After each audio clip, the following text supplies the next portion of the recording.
Speaking. I'm really excited about this opportunity to talk to you, particularly because this week or last week I got some really good news from the State Department. We were selected to do a diplomacy lab, and the. That's not we. That's an I. Okay, sorry. Okay, I was selected to do a diplomacy lab, which is this great initiative which partners faculty, so myself, with the State Department and a research team of students through a class working on real-world problems. And the purpose of it, I guess from the State Department's perspective, is to get free labor. But from our perspective, in terms of our students, it's an exciting opportunity for them to be able to, A, work on real-world issues, B, make contacts in terms of jobs, and to sort of bridge the theory that we're talking about in class with real world issues, and so to mix practice with policy and theory and have all those things come together.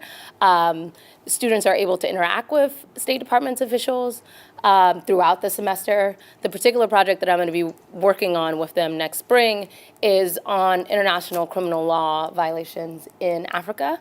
There have been a number of hybrid courts that have been created from countries as diverse as Sierra Leone and Senegal. And there have also been proposed courts in South Sudan and the Central African Republic and the like. The U.S. has been most involved in the creation of the Special Court for Sierra Leone. And so what the State Department wants is to get a sense of case studies of these different experiences, what have been the challenges, what have been the successes, and the students are going to be working on each of these different case studies and then presenting their research to the State Department. And so I'm really excited about this initiative. I think it'll be a great opportunity for our students, and I'm hoping that this will be the first of many diplomacy labs that we're doing. It's a fairly competitive process, so I'm excited that we're able to take advantage of this for our students.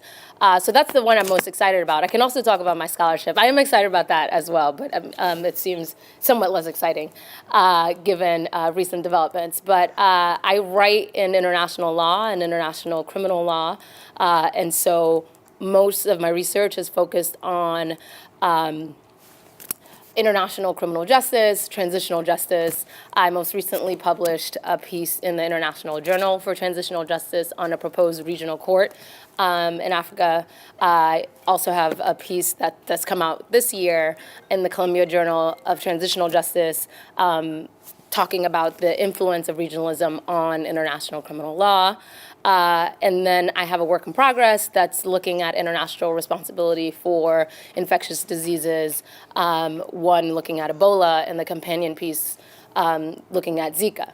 And so that's my area of interest in terms of the works in progress that I'm doing. I've been to a number of different conferences this year. Actually, I'm going to Toronto this weekend for a talk at Osgood Law School. They invited me back. I was there earlier this year to talk about international law.